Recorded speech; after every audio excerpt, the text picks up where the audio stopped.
Welcome to Burlap Teachers. Enjoy the video. You begin by confirming the exact data mode and constraints so you know what to change. Open Facebook settings, then data usage. Note whether data saver or high data is active and why it might be set. At the same time, check your phone OS for system-level data restrictions and any VPN or carrier throttling that could interfere.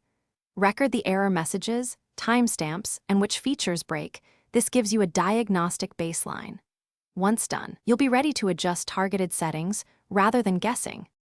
Now you act to isolate the root cause by changing one variable at a time.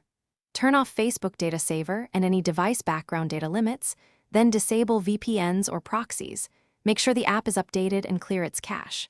Test functionality on Wi-Fi and then on mobile data to see where the fault appears. Reproduce the issue while capturing network logs or screenshots so you can compare behavior. These steps pinpoint whether the problem is app, OS, carrier, or network related, which directs the fix. Complete the repair by applying the targeted solution discovered earlier.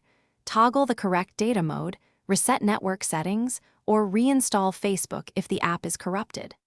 After applying the fix, verify by reproducing the original problem, scenarios, and checking that network activity and features work normally. If everything behaves correctly, monitor for a day to ensure stability. If issues persist, try the troubleshooting tip. Test the same account on another device or create a